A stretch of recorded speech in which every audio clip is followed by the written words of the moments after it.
తెలుగు వారి number 1 choice Telugu matrimony.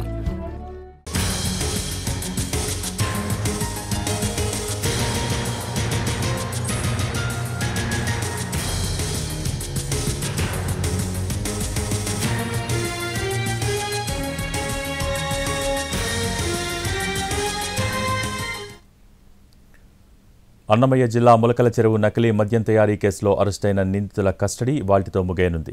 Madanapalle sub జైల్లో రిమాండ్లో ఉన్న 10 మంది నిందితులను ఎక్సైజ్ పోలీసులు కస్టడీలోకి తీసుకుని ఇప్పటికే 2 రోజుల పాటు విచారించారు. ఇవాళ 3వ రోజు కూడా ప్రశ్నించనున్నారు. 3 రోజుల కస్టడీ పూర్తవడంతో ఇవాళ సాయంత్రం తంబళ్లపల్లె కోర్టులో హాజరుపరచనున్నారు ఎక్సైజ్ అధికారులు. అంతకుముందు మదనపల్లె ప్రభుత్వ ఆసుపత్రిలో వైద్య పరీక్షలు చేయించనున్నారు. ఇప్పటికే మదనపల్లె సబ్ జైల్లో రిమాండ్లో కట్టా సురేంద్రనాయుడు, సయ్యద్ హాజీ, బాలరాజు, మణిమారన్, ఆనందన్, సూర్య, సురేష్, మిథున్, ఆనందాస్, నాగరాజు ఉన్నారు.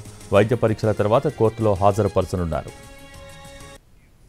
అన్నమయ్య జిల్లా ములకల చెరువు నకిలీ మద్యం తయారీ కేసులో అరెస్టైన నిందితుల కస్టడీ ఇవాళతో ముగియనుంది. మదనపల్లి సబ్ జైల్లో రిమాండ్లో ఉన్న 10 మంది నిందితులను ఎక్సైజ్ పోలీసులు కస్టడీలోకి తీసుకుని ఇప్పటికే 2 రోజుల పాటు విచారించారు.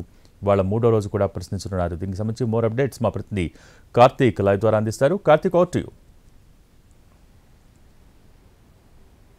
రైట్ భోగి, ఏదైతే ములకల చెరువుకు సంబంధించినటువంటి నకిలీ మద్యం కేసు వ్యవహారంలో కస్టడీ ఈ రోజుతోనే పూర్తి కానుందని చెప్పుకోవచ్చు. మొత్తం 3 రోజుల పాటు కూడా తమ్మలపల్లి కోర్టు అనేది కూడా అనుమతి ఇవ్వడం కూడా జరిగింది. అయితే ఈ యొక్క కస్టడీ విచారణలో మాత్రం చాలా ఆసక్తికరమైనటువంటి విషయాలు కూడా బయటకు వచ్చినట్టుగా కూడా తెలుస్తుంది. మొత్తం ఈ యొక్క నకిలీ మద్యానికి కర్త కర్మ క్రియ కూడా జనార్దన్ రావుగా కూడా ఇటు కట్టా సురేంద్ర నాయుడు ఏదైతే ఎక్సైజ్ శాఖ కస్టడీ సమయంలో కూడా చెప్పినట్టుగా కూడా తెలుస్తుంది. ముఖ్యంగా ఎవరైతే జయచంద్రారెడ్డి ఇన్ఛార్జ్గా ఉన్నారో అతని బావిమరిదిగా ఉన్నటువంటి గిరిధర్ రెడ్డి తనకు జనార్దన్ రావును పరిచయం చేశారని, ఆ తర్వాత అతని ద్వారాని మొత్తం ఈ యొక్క నకిలీ మద్యానికి సంబంధించినటువంటి అంశాన్ని మొత్తం కూడా నడిచినట్టుగా కూడా కస్టడీలో తెలిపినట్టుగా కూడా తెలుస్తుంది. అయితే కట్టా సురేంద్ర నాయుడుకి సంబంధించి మొదటి నుంచి కూడా అతనే కీ అక్యూజ్డ్ గా ఉన్నారని చెప్పుకోవాలి.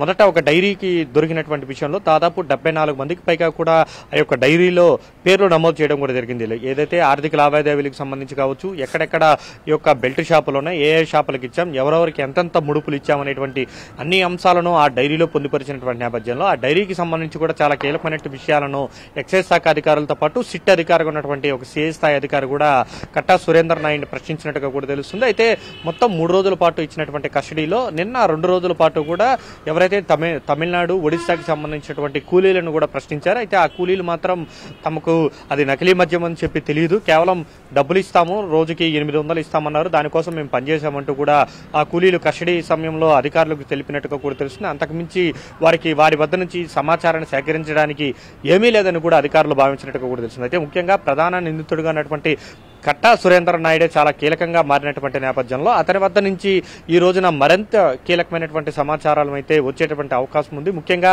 డైరీకి సంబంధించి డైరీలో ఉన్నటువంటి పేర్ల గురించి, దాని వెనకాల ఉన్నటువంటి పెద్ద తలకాయలు ఎవరైతే ఉన్నారో వాటికి సంబంధించినటువంటి అన్ని విషయాలను కూడా కట్టా సురేంద్ర నాయుడు నుంచి పెద్ద ఎత్తున వారికి సంబంధించినటువంటి ఇతర డాక్యుమెంట్స్ ను, ఆధారాలను వాటన్నిటిని కూడా ముందు పెట్టి మరీ కస్టడీ సమయంలో కట్టా సురేంద్ర నాయుడిని ఎక్సైజ్ శాఖ అధికారులు అయితే ప్రశ్నించారని చెప్పుకోవాలి. Bhogi, thank you Karthik.